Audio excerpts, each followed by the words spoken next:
Hello guys, मेरा नाम है अशोक कुमार और बहुत सारे स्टूडेंट के डाउट थे। मुझे लगा पहली वीडियो में नॉर्मली रिव्यू होगा तो पता चल जाएगा कैसा होने वाला है कैसा नहीं। लेकिन इस वीडियो के अंदर हम स्टेप बाय स्टेप बात करेंगे क्या क्या होने वाला है। और ये वीडियो बहुत ही लंबी होने वाली है बिकॉज़ ऑफ कुछ स्टूडेंट पैनिक हो रहे होंगे। इंटरव्यू होने वाला है, दिल की धड़कन धक धक कर रही होगी। तो हम इसमें बात करने वाले हैं कि बिकॉज़ ऑफ आपका जीटीआई स्टेप बाय स्टेप कैसा होगा, पीआई आपका कैसा होगा, डॉक्यूमेंट वेरिफिकेशन कैसा होगा, वो स्टेप बाय स्टेप बात करूँगा कि एक एक स्टेप कैसा कैसा होने वाला है। क्योंकि बहुत सारे स्टूडेंट घबरा जाते हैं कि भाई ये क्या होगा, ये वो फलाना ढिमका। इसके अंदर हम सब कुछ डिस्कस करने वाले हैं। आई होप इस वीडियो में आपके सारे डाउट क्लियर हो जाएं और पैनिक भी आप ना होएं। बिकॉज़ ऑफ ये जो एचपीसीएल की जॉब है इसमें एलिमिनेशन राउंड बहुत ज़्यादा होते हैं। जीटी में आपको निकाल देते हैं, पीआई में निकाल देते हैं, मेडिकल में निकाल देते हैं, भाई निकाल देते हैं। तो सबसे पहले भगवान से दुआ करके जाना कि भगवान जी करवा दो, क्योंकि एलिमिनेशन राउंड बहुत ज़्यादा है। किस्मत जिसकी अच्छी होगी शायद उसी का हो, और जिसकी किस्मत ख़राब होगी तो उसका तो नहीं होने वाला। और जिसने मेहनत की है उसका भी हो सकता है। हाँ, मेहनत के साथ किस्मत के साथ दोनों आपकी होनी चाहिए इसके अंदर। अगर आपका दोनों साथ नहीं दे रहा तो शायद आप पीछे रह सकते हैं। तो शुरू करते हैं हम कि इस दिन में शुरू में कैसा होता है। नॉर्मली कुछ स्टूडेंट पूछ रहे थे कि भाई क्या होगा, कैसे होगा, कैसे नहीं, तो मैं बात करने वाला। शुरू करते हैं। सबसे पहले जिस भी कैंडिडेट का इंटरव्यू होने वाला है उसका 10 दिन पहले मेल आता है। ओके, मेल आने के बाद में मेल में आपको बता दिया जाता है कि आपका इतनी तारीख को आपका इंटरव्यू होने वाला है, इस टाइम पे आपको पहुंचना है। उसके अंदर आपका लिंक दिया होता है जिसमें आपको डॉक्यूमेंट अपलोड करने होते हैं, एप्लीकेशन फॉर्म भरना होता है। उस मेल के अंदर ही आता है ये लिंक होता है जो। और उसके बाद में जो आपके डॉक्यूमेंट आपको क्या क्या लेकर जाने होते हैं वो उसी मेल में बताया होता है। और जो मेल आता है वो आपका हिंदी और इंग्लिश दोनों में आता है। तो आपका एड्रेस, टाइम, सब कुछ बता दिया जाता है उस मेल के अंदर। आपके पास मेल आएगा, वो 10 दिन पहले ही आया है। 10 दिन, 12 दिन, 8 दिन ऐसे ही आता है। तो घबराएं नहीं, और जिसका भी होने वाला है उसके पास मेल आ जाएगा, अगर नहीं आया तो आ जाएगा। और फिर हम बात करने वाले हैं कि एप्लीकेशन फ़ॉर्म सबमिट कर देना, बिल्कुल वो क्योंकि आपको करना ही होता है। फिर हम शुरू करते हैं कि आपका जीटी इंटरव्यू के लिए आपको बुलाया जाता है, तो उस दिन की बात करते हैं। सबसे पहले आपको जीटी के लिए बुलाया जाता है, और वहाँ पर क्या होता है कि जितने भी कैंडिडेट आते हैं उनको एक अच्छी जगह पे बिठाया जाता है। जैसे कि हमें कैंटीन में बिठाया गया था, वहाँ पे अच्छी एसी चल रही होती थी, ऑफिस भी अच्छा था, बिल्कुल एकदम ख़तरनाक वाला। और वहाँ पर सुबह-सुबह आपको नाश्ता करवाया जाता है। नाश्ता करवाने के बाद आपके पास मैम आती है, या सर आ सकते हैं, एचआर, जो एचआर होगा वही आएगा आपके पास। अटेंडेंस शीट लेकर आता है आपके पास, जिसमें आपको अटेंडेंस अपना सिग्नेचर करना होता है कि हम प्रेजेंट हैं। जितने भी कैंडिडेट आते हैं उनका सिग्नेचर करवाती है मैम। और जिसका भी नहीं होता मैम पूछ लेती है कि आपका जिसमें से नहीं हुआ है वो मुझे बता सकता है, अगर कोई बाद में आया है तो वो भी बता सकता है, और आपका सिग्नेचर होगा। फिर जो आपका अटेंडेंस शीट है वो मैडम अपने साथ लेकर जाएगी। ऑफ़िस में जितने भी इंटरव्यू लेने वाले होते हैं मैडम उनके साथ डिस्कस करती है वहाँ पर जाकर कि ये ऐसे ग्रुप बनाना है इनका। और तब तक आप आराम से बैठे होते हैं कैंटीन के अंदर, चिल कर रहे होते हैं। और जैसे ही मैडम आती है वो आपको बताती है कि ये कैंडिडेट है, इनका ग्रुप बनाया गया है, पहला ग्रुप ये में ये कैंडिडेट है, तो आप मेरे साथ आ सकते हैं। और अपने जो डॉक्यूमेंट है वो भी आप अपने साथ लेकर आएँ। और डॉक्यूमेंट आपको साथ में लेकर जाने होते हैं। और मैडम क्या करती है, आपको पहले ग्रुप टास्क के लिए अंदर नहीं लेके जाती है, वो आपको पहले बाहर बिठाती है, आपको इंट्रोड्यूस करती है, बिकॉज़ वो आपको बताती है कि आपका टास्क कैसे होने वाला है। तो मैडम कहती है कि आपका जो टास्क है उसके बारे में बताती है कि टास्क अपना इतने मिनट तक चलेगा। और अगर आपको उसके बारे में कोई भी डाउट होता है टास्क के बारे में तो मैडम से आप पूछ सकते हैं कि मैडम ये डाउट है हमारा। और मैं जो बताने वाला हूँ आपको टास्क के बारे में वो मैं आपसे डिस्कस करने वाला हूँ कि उसमें क्या-क्या होता है। जैसे ही आपको टास्क के लिए अंदर आपको बुलाया जाता है तो टास्क में क्या होता है कि आपका जो शीट होती है, जो पेपर में जो टास्क लिखा था वो हिंदी और इंग्लिश दोनों में मिलता है। ओके, और आपको लिखने के लिए आपको डायरी भी मिलती है, पेन भी आपको वही देते हैं। आपको पेन साथ में लेकर नहीं जाना है, डॉक्यूमेंट उठाकर आपको नहीं लेके जाना है। अपने डॉक्यूमेंट है वो बाहर ही आप टेबल पर रख दें। और वो जो आपका मोबाइल कैमरा वो सारे कैमरा के निगरानी में होते हैं, जो चोरी होने वाला कोई इशू नहीं होता है वहाँ पर। ओके, और जैसे ही आपका टास्क शुरू होता है तो अंदर आपको मैडम कह देती है कि हम आपको बताएंगे कि आप अपना 10 मिनट मिलते हैं रीड करने के लिए। मैं शुरू से बताता हूँ आपको कि आपको 10 मिनट दिए जाते हैं रीड करने के लिए, और उसी दौरान आपको रीड भी करना है, अपने सॉल्यूशन डायरी में भी लिखने हैं। और जैसे ही आपके 10 मिनट ख़त्म हो जाते हैं तब तक आपको एचआर कहते हैं कि आपका 10 मिनट ख़त्म हो चुका है, आप अपने जो एक्सप्लेनेशन है वो आप शुरू करिए। और उसके अंदर अपना नाम नहीं लेना होता है, और बिकॉज़ ऑफ आपको कोड दिए जाते हैं, P1 करके आईडी कार्ड होता है, P2 P3 करके इसी तरह के आपके आईडी कार्ड होते हैं, वो आपको गलों में टांग कर जाना होता है। ऐसा कोई इशू नहीं होने वाला है। और एक एक करके अपना एक्सप्लेनेशन करें। और जैसे ही आपका जीटी ख़त्म होता है, और जीटी ख़त्म होने के बाद में आपको बाहर बिठाने के लिए बोल दिया जाता है कि आप बाहर जाकर बैठें। और फिर मैडम क्या करती है कि जिसका भी जीटी क्लियर होता है उसका रिज़ल्ट बताया जाता है कि आपका जीटी क्लियर हो गया है, और जिसका नहीं होता है वो वापस अपने घर जा सकते हैं। और जिसका हुआ है उनका उसके बाद में नेक्स्ट स्टेप शुरू होता है डॉक्यूमेंट वेरिफिकेशन। जो भी आपके डॉक्यूमेंट होते हैं वो आपको लेकर जाने होते हैं। अगर आपके पास नहीं हैं तो शायद आपको वो बाहर कर सकते हैं। और बिकॉज़ ऑफ हमारे सबके कैंडिडेट के डॉक्यूमेंट थे। और जो एलिमिनेशन राउंड है इसके बारे में बात कर लेता हूँ, क्योंकि जीटी के अंदर आपके अगर 8 मेंबर हैं तो उसमें से 5 का सिलेक्शन होगा या 4 का होगा, 3 निकाले जाएंगे, फिक्स है वो। तो 8 में से 8 का सिलेक्शन नहीं होगा। और अगर आपके 9 है तो भी वही रेशो रहेगा, 4 का सिलेक्शन होगा या 5 का होगा। अगर आपका 10 है तो 5 का होगा, 5 एलिमिनेट हो जाएंगे। तो वही यही रहता है, 50% रेशो रहता है, तो आपको घबराना नहीं है। और 8 में से 8 का तो नहीं होने वाला, ये बात फिक्स है। ये मैं आपको क्लियर कर देता हूँ। तो अपना जो टास्क जो जीटी है वो अच्छे से आप दें, और घबराएं नहीं। उसमें आपके जो मार्क्स होते हैं वो मायने नहीं रखते हैं, किसके मार्क्स कितने हाई हैं, बिल्कुल भी नहीं। आपका ये मायने रखता है कि आपने कैसा परफॉर्म किया है। और अगर आपका जैसे जीटी है तो आपका अच्छे से हो जाएगा। वो आपका जिसका परफॉर्म डाउन होता है वो उसी को बाहर निकालते हैं, जिसका अच्छा वो परफॉर्म करता है उसको वो सिलेक्ट कर लेते हैं पीआई के लिए। फिर आपका डॉक्यूमेंट वेरिफिकेशन होगा। डॉक्यूमेंट आपका जब तक हो रहा होता है उसी दौरान दूसरे ग्रुप का जीटी शुरू हो जाता है। और जैसे ही जीटी शुरू होता है और स्टेप बाय सबका first group, second group, third group सबका जीटी क्लियर होने के बाद में फिर आपका पीआई शुरू होता है। और पहले ग्रुप के जो भी मेंबर जीटी के लिए सिलेक्ट हुए थे उनका पीआई होता है।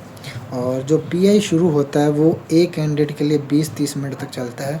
वो आराम से डिस्कस करते हैं आपसे, और क्या क्या पूछने वाले हैं ये भी पूछ रहे थे, भाई क्या पूछ रहे हैं, डीप में पूछने का, टेक्निकल ऊपर वाला पूछ रहे हैं, तो मैं बताने वाला हूँ। और कि यही है टेक्निकल के अंदर कि आपके 16 सब्जेक्ट हैं, 16 में से वो कुछ भी पूछेंगे। और ये फिक्स है कि आपसे जो पूछा जाएगा वो दूसरे कैंडिडेट से नहीं पूछा जाएगा। उनके पास खुद के पास वो लिख कर लेकर आते हैं, एक पीपीटी बना कर लेकर आते हैं पेज के अंदर कि आपसे ये क्वेश्चन ही पूछने हैं। वो आपसे सेम क्वेश्चन तो नहीं पूछने वाले हैं, सबका अलग अलग होने वाला है। और उनको भी पता होता है कि कैंडिडेट बाहर जाके डिस्कस करते हैं, जिससे दूसरे कैंडिडेट का बेटर परफॉर्म हो जाता है पहले वाले की तुलना में, क्योंकि उसको टाइम मिल चुका है, उसने जान लिया कि क्या क्या पूछने वाले हैं। तो वो सबका अलग अलग रखते हैं बिकॉज ऑफ सबका सेम ही रहे। तो सेम किसी का भी नहीं होने वाला है, पर्सनल इंटरव्यू में क्वेश्चन सेम नहीं पूछेंगे। और टेक्निकल के अंदर आपके 16 सब्जेक्ट है, कुछ भी पूछ सकते हैं। एक्सपीरियंस के बारे में आपसे पूछ सकते हैं, उसके बारे में डिस्कशन कर सकते हैं कि एक्सपीरियंस में आपने क्या क्या किया, उससे भी आपका क्वेश्चन पूछ सकते हैं। आपने एप्लीकेशन फॉर्म भरा था उससे भी क्वेश्चन पूछ सकते हैं। और वो उनका काम होता है। बिकॉज ऑफ पीआई के अंदर हमारे जीटी में हमारे 5 सिलेक्ट हुए थे और पीआई के अंदर हमारे 3 सिलेक्ट हुए थे, मतलब हम 8 लोगों में से पीआई के लिए 3 ही सिलेक्ट हुए हैं। उन्होंने 5 को एलिमिनेट कर दिया, मतलब एलिमिनेट होने ही वाले हैं। और पीआई के लिए मत सोचकर जाना है कि भाई मेरे मार्क्स अच्छे तो मेरा हो जाएगा, नहीं। अगर आप परफॉर्म अच्छा नहीं करोगे तो आपका नहीं होगा। और इसके लिए तो यही है कि आप ऊपर वाले से दुआ करें कि भगवान हमारी किस्मत साथ दे हमारा, क्योंकि कुछ भी पूछ सकते हैं, जिसका अच्छा से जाएगा वही उसका सिलेक्शन हो जाएगा। और कुछ कैंडिडेट पूछे भाई ड्रेस कोड क्या होना चाहिए, बिकॉज ऑफ आप ऑफिसर बनने वाले हैं तो दाढ़ी वाड़ी कटिंग वगैरह अपने करवा के जाएं अच्छे से। आप अपना एक भी पॉइंट मिस मत करिए एलिमिनेशन होने के लिए अपना, क्योंकि वो आपके लिए बहुत मायने रखता है। ड्रेस कोड फॉर्मल पहन के जा सकते हैं, ब्लेजर भी पहन के जा सकते हैं आप, और फॉर्मल शूज़ पहन के जाएं और अच्छे से तैयार होकर जाएं, बिकॉज़ ऑफ एक ऑफिसर जैसे कपड़े पहनता है आप वैसे ही पहन कर जाएं। और अपनी घड़ी वगैरह पहन के जा सकते हैं। और जैसे ही आपका पीआई ही कंप्लीट होता है, वो सबका होने के बाद में आखिरी में आपको बताया जाता है कि आपका पीआई कंप्लीट हो चुका है, आपका मेडिकल होने वाला है। आई होप आपको जीटी और पीआई में कोई डाउट नहीं होगा। और आपकी जो लैंग्वेज का इशू है वो बोथ इंग्लिश और हिंदी में आप बातचीत कर सकते हैं, जिसमें आप कंफर्ट हों। आप अगर इंग्लिश में कंफर्ट है तो इंग्लिश में बात करिए, अगर हिंदी में कंफर्ट है तो आप हिंदी में बात करिए। आपका ऐसा नहीं है कि आपको इंग्लिश में परफॉर्म अच्छा करना है तो आप इंग्लिश अटक अटक के बात करें, तो वो नहीं होना चाहिए। आपकी लैंग्वेज अच्छी होनी चाहिए। और वो 6-7 लोग बैठे होते हैं, आपकी कुछ कम्युनिकेशन चेक कर रहे होते हैं, आपका बॉडी लैंग्वेज चेक कर रहे होते हैं, कुछ आपका टेक्निकल वाले अलग होते हैं तो आपका टेक्निकल पूछेंगे, तो ऐसा इशू होता है। तो ऐसा नहीं है कि आपका घबराने वाली बात होती है, क्योंकि एलिमिनेशन राउंड बहुत ज़्यादा होते हैं इसमें। तो बस यही है कि जीतना है, अगर मोटिवेशन के लिए तो ये, अगर आपको जीतना है तो आपको हार स्वीकार होना चाहिए, और हार के बाद में आपको जीत मिलती है। और अगर आप एक बार हारते हैं, 2 बार हारते हैं तो वो कोई इशू नहीं है, बिकॉज़ ऑफ आपके पास नेक्स्ट एग्ज़ाम आप उसकी भी तैयारी कर सकते हैं। और जिसका भी पीआई होने वाला है उसके लिए ऑल दी बेस्ट। और मेडिकल के अगर इशू है तो उसके भी बारे में हम डिस्कस कर लेते हैं। मेडिकल के अंदर भी हम स्टेप बाय स्टेप बताएंगे कि आपको एड्रेस दिया जाता है, उस एड्रेस पे आपको अगले दिन पहुंचना होता है। और डॉक्यूमेंट के लिए आपको एक आधार कार्ड लेकर जाना होता है। डॉक्यूमेंट वो एक ही वैलिड होता है आपके लिए। और वहाँ पे आपका नॉर्मल चेकअप होता है, नॉर्मल नहीं होता है, वो आपका ब्लड टेस्ट करेंगे, अपना यूरिन टेस्ट करेंगे, ईसीजी करेंगे टेस्ट, अपना वेट चेक करेंगे, हाइट चेक करेंगे, और अपना कानों का टेस्ट करेंगे, आइज़ टेस्ट होगा। बहुत सारे टेस्ट होते हैं वहाँ पे मेडिकल के लिए। और मेडिकल के जो डॉक्टर होते हैं वो बड़े कोऑपरेट होते हैं, वो भी अपना इतना नहीं है कि आपको ये कह दें कि आप बाहर हो जाएं, ये हो जाएं। अगर आप में कोई इशू है तो आपको वो बाहर कर सकते हैं। और अगर जिसका भी मेडिकली फिट नहीं है वो तो बाहर होने वाला है, और उसके लिए कोई वो नहीं है कि आप मेडिकली फ़िट नहीं है तो आपका सिलेक्शन हो जाए। अगर आपका नहीं है मेडिकल फ़िट तो आप बाहर हो जाएंगे। और फिर आपका फ़िज़िकल टेस्ट होता है, और उसमें भी पूछते हैं कि भाई फ़िज़िकल टेस्ट में क्या होता है। उसमें भी ऐसा कुछ खास नहीं होता है, उसमें कुछ एक्सरसाइज करवाई जाती हैं। वो आपको वहाँ पर जब जाएंगे तो वहाँ पे आपका जो ट्रेनिंग करवा रहा होगा पहले उनके जो एम्प्लॉय होते हैं वो आपको टास्क करके बताएंगे कि ऐसे ऐसे आपको करना है। उसमें कोई घबराने वाली बात नहीं है, वो आपको पहले बताएंगे कि ऐसे ऐसे आपको करना है, और वो करके दिखा देंगे आपको। फिर आपको एक एक करके आपको करना होगा। और आपको इसके अंदर सेफ्टी के लिए आपको हेलमेट, शूट, सेफ्टी शूज़ सब कुछ पहनाया जाता है। ये नॉर्मल लड़कियां भी कर लेती हैं, और लड़के तो वैसे भी कर लेना चाहिए, बिकॉज़ ऑफ आसान ही होता है। और आपको एक हाइट पे भी चढ़ाया जाता है, और अगर किसी को हाइट से अगर इशू है तो भी शायद उसको बाहर कर सकते हैं। और मेडिकली जो अनफिट होता है वो आपको फाइनल रिजल्ट में देखने को मिलता है कि ये मेडिकली फ़िट नहीं है, तो आपको वो बाहर कर देंगे। तो एलिमिनेशन राउंड इसमें बहुत ज़्यादा होते हैं कि हमारा होगा कि नहीं होगा। तो जिसकी भी किस्मत अच्छी है, जिसने भी मेहनत की है, उस भाई का शायद हो जाएगा। और जिसकी किस्मत अच्छी नहीं है तो भाई उसका शायद ही ना होए, क्योंकि इंटरव्यू में आप ऐसे कुछ भी पूछ सकते हैं। अगर बकवास पूछ लिया तो शायद आपका ना हो, और किसी से अच्छा पूछ सकते हैं जिसने पढ़ा होगा। अगर जो पढ़ के जा रहा है उसे वही पूछ लेता है तो उसका तो अच्छा हो गया, और जिसने पढ़ा हुआ उससे वो नहीं पूछा गया तो भाई उसका तो डाउन हो गया। तो इस तरीके से होता है कि आप दुआ करें भगवान से अच्छे से, भगवान जी हमारा हो जाए, और मेहनत करिए, और जिसने भी मेहनत की है उसका अच्छा जाने वाला है। और नेक्स्ट एग्ज़ाम की आप तैयारी कर सकते हैं। और जीटी है वो एचपीसीएल के वो एलिमिनेशन राउंड होते हैं सारे ही। आप में इसमें से उतने ही कैंडिडेट सिलेक्ट करेंगे जितनी वैकेंसी है, वो ज़्यादा सिलेक्ट नहीं करेंगे।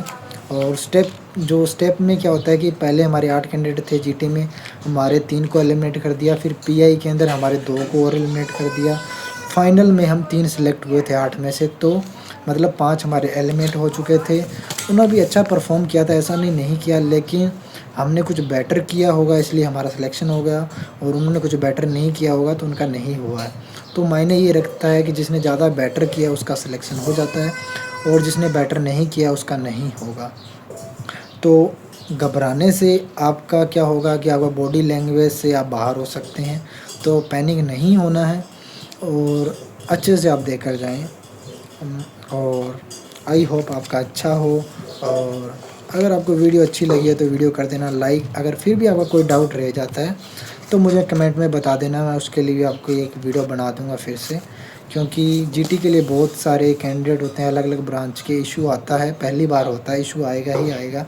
मुझे भी इशू आया था, मैंने भी कुछ सीखा था, यूट्यूब से टास्क वगैरह सीखे थे और मेरा भी अच्छा से हो गया था।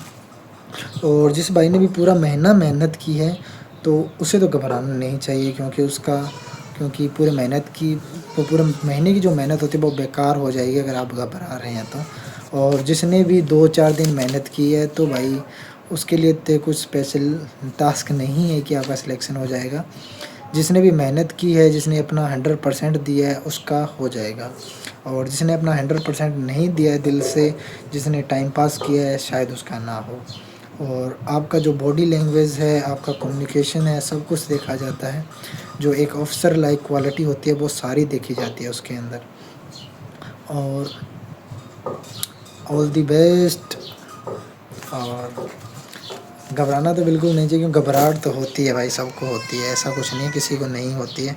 अगर किसी को नहीं हो रही है घबराहट तो वो झूठ बोल रहा है भाई, होता है। जिसने दिल से मेहनत की होती है ना, उसे डर होता है कि शायद अगर साला नहीं हुआ तो मेरा पूरा साल बर्बाद हो जाएगा। तो मोटिवेशन के लिए तो यही है कि जीतने के लिए आपको हार स्वीकार करना होगा। अगर आपका इस एग्ज़ाम में नहीं होता है तो आप अगले एग्ज़ाम में निकालिए, अगले में नहीं होता तो उसलिए अगले एग्ज़ाम में निकालिए, बिकॉज़ ऑफ आप फ्री नहीं बैठ सकते हैं, आपको मेहनत करनी होगी। धन्यवाद, थैंक यू एवरीवन।